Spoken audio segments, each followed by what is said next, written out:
하나님 말씀 누가복음 2장 8절에서 14절입니다. 그 지역의 목자들이 밤에 밖에서 자기 양떼를 지키더니 주의 사자가 곁에 서고 주의 영광이 그들을 두루 비추매 크게 무서워하는지라. 천사가 이르되 무서워하지 말라. 보라, 내가 온 백성에게 미칠 큰 기쁨의 좋은 소식을 너희에게 전하노라. 오늘 다윗의 동네에 너희를 위하여 구주가 나셨으니 곧 그리스도 주시니라. 너희가 가서 강보에 쌓여 구유에 뉘어 있는 아기를 보리니 이것이 너희에게 표적이니라 하더니 홀련히 수많은 천군이 그 천사와 함께 하나님을 찬송하여 이르되 지극히 높은 곳에서는 하나님께 영광이요 땅에서는 하나님이 기뻐하신 사람들 중에 평화로다 하니라. 아멘. 오늘은 성탄 주간을 맞이해서 큰 기쁨의 좋은 소식이라는 제목으로 말씀을 드리겠습니다. 여기에 등장인물을 보면은 양떼를 지키는 목자가 나오고 주의 천사, 사자가 나오고 수많은 천군들이 등장하는 모습을 볼 수가 있습니다. 이들은 모두 예수 그리스도의 탄생의 조연의 역할을 하고 있는 자들입니다. 주인공은 구주로 탄생하신 예수 그리스도이시죠. 예수님은 우리를 위해서 구주로 나셨다고 11절에 말씀하고 있습니다. 이것이 예수님이 탄생하신 주된 목적이 되는 것입니다. 이것이 온 백성에게 미칠 큰 기쁨의 좋은 소식이 되는 것입니다. 구주로 오신 예수 그리스도, 이 기쁜 소식이 오늘 성탄을 맞이하는 우리와 우리 가정과 우리 이웃과 우리 온 백성에게 전파되기를 간절히 바랍니다. 먼저 8절에서 10절에 보면 복음의 이 조연자들이 나오고 있습니다. 목자와 천사와 천군들이 복음의 주인공 예수 그리스도가 구주로 탄생하시는 이 사실을 드러내기 위해서 쓰임받는 도구들이었습니다. 먼저 들에서 양떼를 지키는 목자들이 등장합니다. 누가복음 2장 8절에 그 지역의 목자들이 밤에 밖에서 자기 양떼를 지키더니 라고 말합니다. 그 지역이란 말은 예수님이 탄생하신 유대 베들레헴 근처를 말합니다. 베들레헴 근처 인근 들판에서 목자들이 자기 양떼를 지키고 있었습니다. 목자들이 밤에 들판에서 자기 양떼를 지키고 있었는데 당시 이 목자의 신분은 유대 사회에서 멸시의 대상이 되었습니다. 배우지 못한 무식한 자들로 취급을 받았고 때로는 도둑으로 의심받기도 했습니다. 그래서 법정에서 이 목자들은 증인으로 설 자격조차 없었습니다. 그리고 안식일을 중요시하는 유대 사회에서 이들은 안식일을 지키지 않는 자로 그렇게 낙인이 찍혀 있었습니다. 왜냐하면 양떼들과 함께 들판에 생활해야만 했기 때문입니다. 이런 미천한 목자들에게 예수님의 성탄 소식이 전해진 것은 이사야 선지자의 예언을 성취하는 일이었습니다. 이사야 61장 1절에 주 여호와의 영이 내게 내리셨으니 이는 여호와께서 내게 기름을 부으사 가난한 자에게 아름다운 소식을 전하게 하려 하심이라. 나를 보내사 마음이 상한 자를 고치며 포로된 자에게 자유를, 갇힌 자에게 노임을 선포한다고 말하고 있습니다. 왜 하나님은 이와 같이 낮고 비천한 자들에게 복음이 먼저 전파되게 하시겠습니까? 고린도전서 1장 28절을 보면 하나님께서 세상의 천한 자들과 멸시받는 자들과 없는 자들을 택해서 있는 것들을 패하게 하신다고 말씀했습니다. 그 이유는 이는 아무 육체도 하나님 앞에서 자랑하지 못하게 하려 하심이라고 했습니다. 하나님은 사회적으로 천대와 멸시를 받는 이 계층인 목자들에게 가장 먼저 예수님의 탄생의 기쁜 소식을 알리신 것입니다. 이것은 아무도 하나님 앞에서 자랑하지 못하게 하기 위함이었던 것입니다. 우리가 예수를 믿고 구원받은 것은 전혀 하나님의 은혜로만 되었던 사실을 깨달아야만 하는 것입니다. 우리의 신분이나 우리의 공로나 우리의 어떤 착한 행실을 보고 택한 것이 아닙니다. 그러므로 구원의 은혜를 나의 공로로, 나의 어떤 노력으로 생각하지 말아야 할 것입니다. 하나님 나라에서 참으로 가장 빛나는 성도는 땅 위에서 이와 같이 자랑하지 않는 자일 것입니다. 겸손한 자일 것입니다. 나는 죄인입니다. 나는 아무것도 아닙니다. 그리고 예수님만 자랑하는 사람, 나는 예수님의 은혜로 구원받았고 예수님의 공로로 구원받았습니다. 이렇게 예수님을 높이는 사람, 이 세상에서 자기를 낮추는 사람, 자기를 부인하는 사람, 이런 사람들이 하늘나라에서는 가장 빛나는 성도가 될 것입니다. 예수님의 탄생에 또 조연 역할을 한 자는 주의 사자라고 말하고 있습니다. 누가복음 2장 9절에 주의 사자가 곁에 서고 주의 영광이 그들을 두루 비치매 크게 무서워하는지라 라고 했습니다. 여기 주의 사자는 천사들을 가리킵니다. 그와 함께 주의 영광이, 하나님의 영광이 목자들을 두루 비추고 있었습니다. 하나님은 자신의 영광으로 우리들에게 찾아와 주십니다. 하나님의 영이시기 때문에 볼 수가 없습니다. 그래서 자신을 우리에게 나타내실 때에 빛난 영광으로 나타내시는 것입니다. 구약에 보면 하나님의 영광은 성막이나 성전에 충만했습니다. 출애굽기 40장 34절에 그 후에 구름이 회막에 덮이고 여호와의 영광이 성막에 충만하며 라고 했습니다. 성막의 회망에 여호와의 영광이 나타났습니다. 역대하 5장 14절에는 제사장이 그 구름으로 인하여 능히 서서 섬기지 못하였으니 이는 여호와의 영광이 하나님의 전에 가득함이었더라 라고 했습니다. 성전에 하나님의 영광이 나타난 것입니다. 하나님의 영광은 이 목자들에게 큰 두려움을 가져다 주었습니다. 하나님의 영광이 성막과 성전에 임한 이후에 오랫동안 이 땅에 나타나지 않았습니다.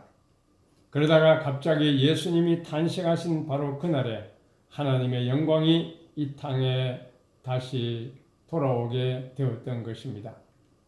예수님께서 탄생하신 이 사건은 놀랍고도 큰 사건이었습니다.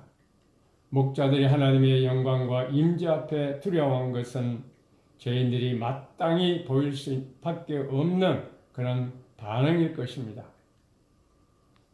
천사가 나타나서 복음을 전합니다. 누가복음 2장 10절에 천사가 이르되 무서워하지 말라 보라 내가 온 백성에게 미칠 큰 기쁨의 좋은 소식을 너에게 전하노라 라고 말했습니다.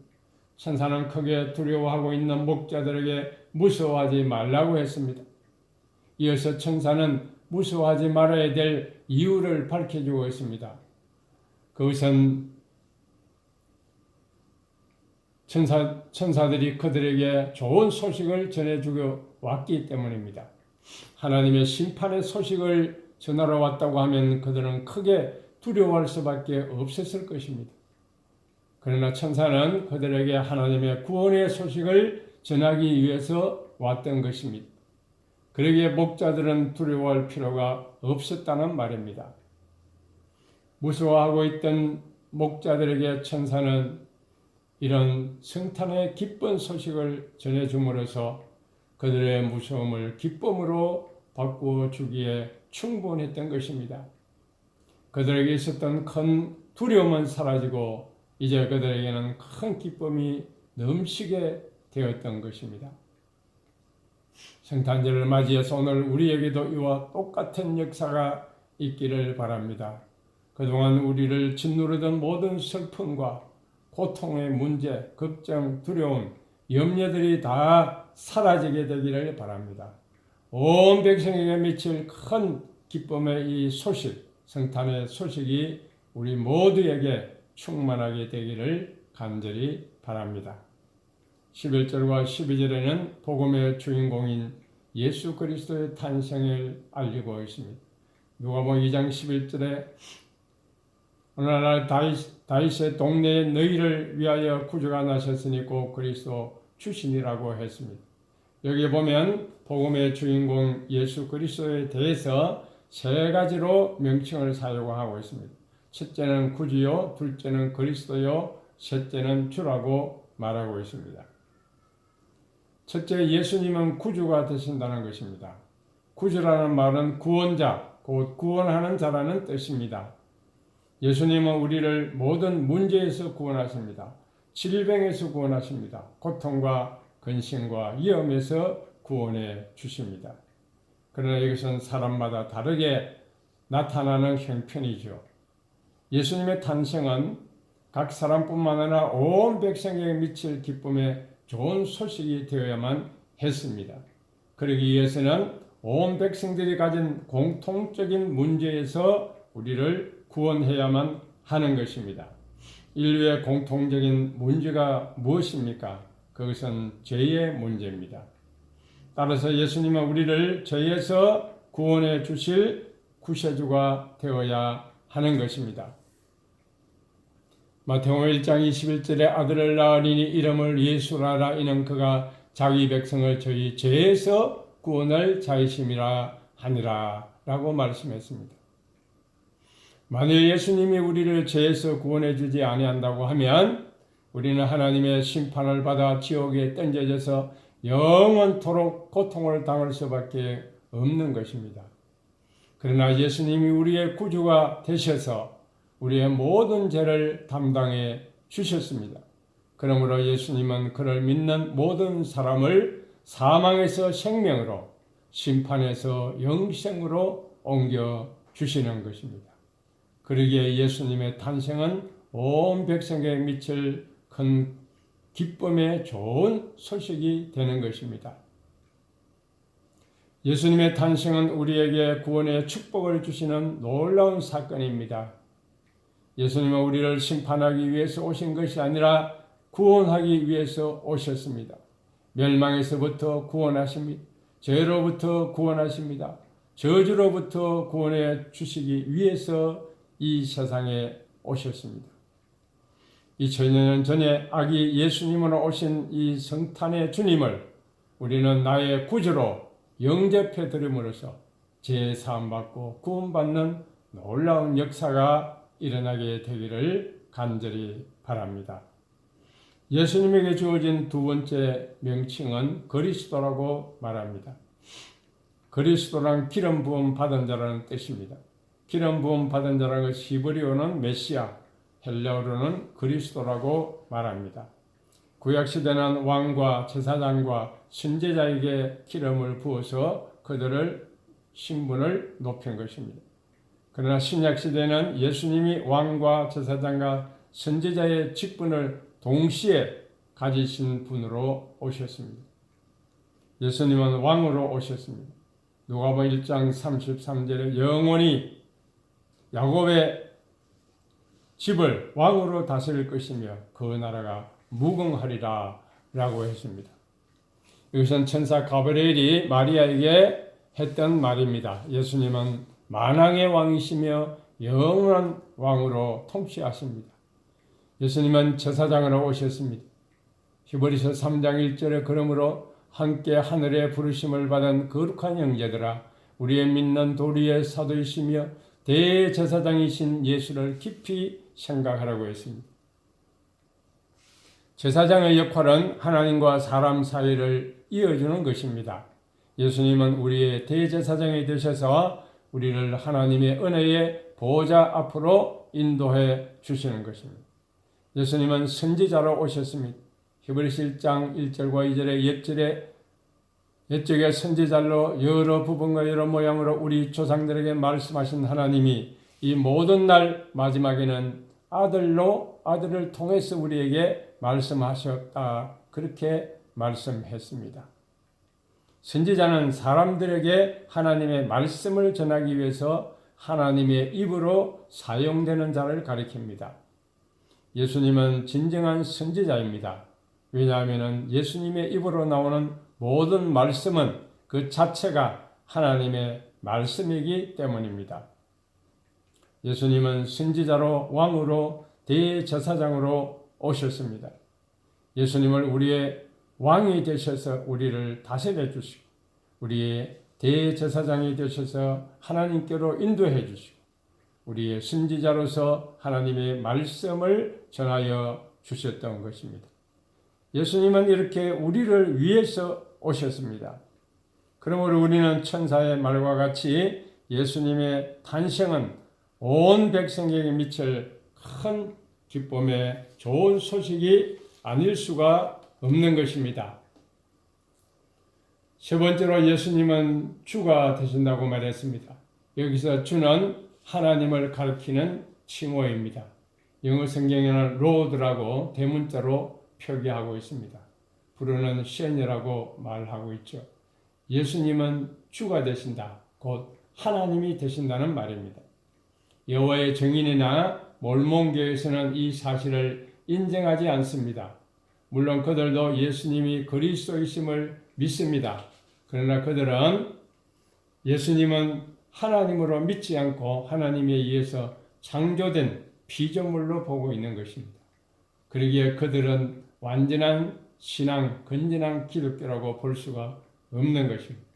이사야 9장 6절에 이는 한 아기가 우리에게 낳고 한 아들을 우리에게 주신 바 되었는데 그의 어깨에는 정사를 메었고 그의 이름은 기묘자라 묘사라 전능하신 하나님이라 영존하시는 아버지라 평강의 왕이라 할 것임이라 라고 했습니다. 선지자 이사야가 예언한 대로 예수님은 분명히 전능하신 하나님이신 것입니다. 따라서 우리는 로마서 10장 9절의 말씀과 같이 우리가 구원을 받기 위해서는 우리의 입으로 예수님은 주가 되신다.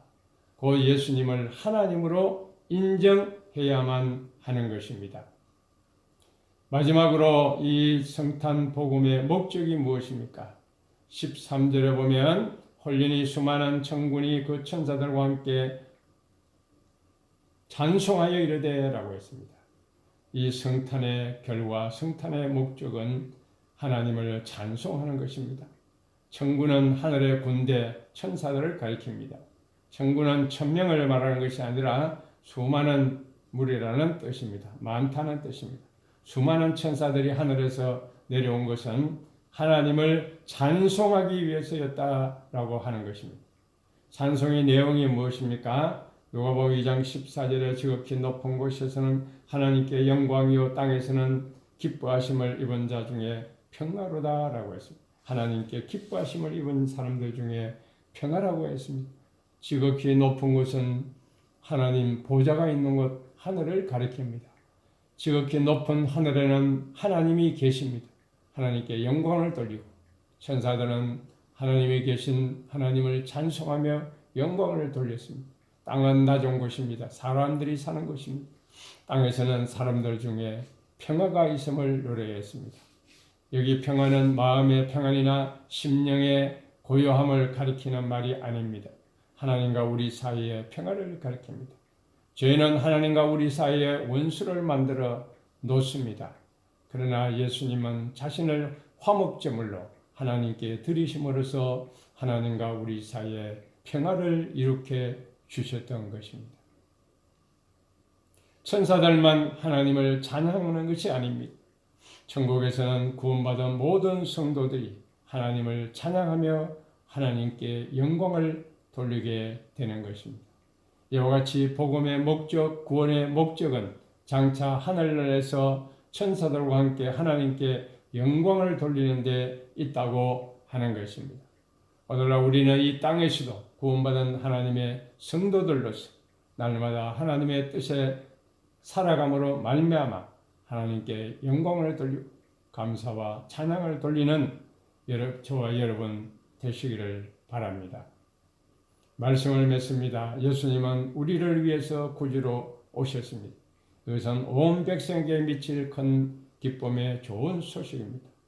예수님이 우리를 위해서 구주로 나셨다는 이 복된 소식을 널리 전파함으로써 하나님께 영광을 돌려야 되겠습니다.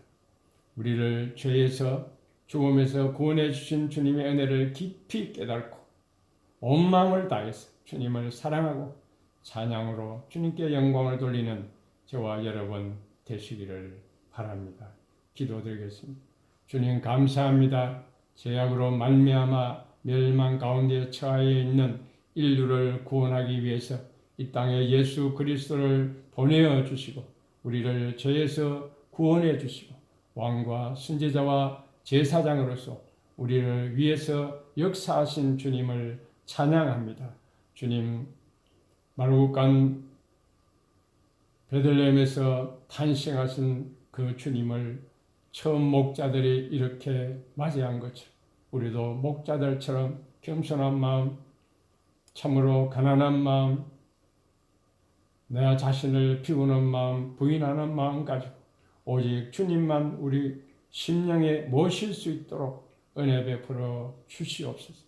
그래서 주님이 우리의 왕으로 우리의 심령에 통치해 주시기 원하오며 선지자로 우리에게 말씀해 주시기 원하오며 제사장으로서 우리의 심령을 하나님께로 인도해 주시기를 간절히 바라옵고 원합니다. 우리에게 이 구원의 기쁜 소식을 날마다 감사하며 찬양하며 영광 돌리며 전파하는 저희 모두가 되도록 축복해 주시옵소서. 온 가정에 이 기쁜 소식이 전파되게 하시고 온 민족에게 온 인류에게 이 복음이 전파되게 역사하여 주시옵소서. 지금은 우리 구주 예수 그리스도의 은혜와 하나님 아버지의 무한하신 사랑과 성령님의 감화하시고 감동하시고 교통하시며 충만하시니 예수님이 탄생하신 이 복음의 기쁜 소식을 감사히 받고 주님을 나의 구주로 모심으로 말미암아 구원받고 또 이 소식을 이웃에게 널리 전파하며 온 마음 다해 이 주님을 사랑하며 찬양하며 섬기기를 다짐하는 주의 백성들 머리머리 위에 이제부터 영원 무궁토록 함께 있을지어다. 아멘.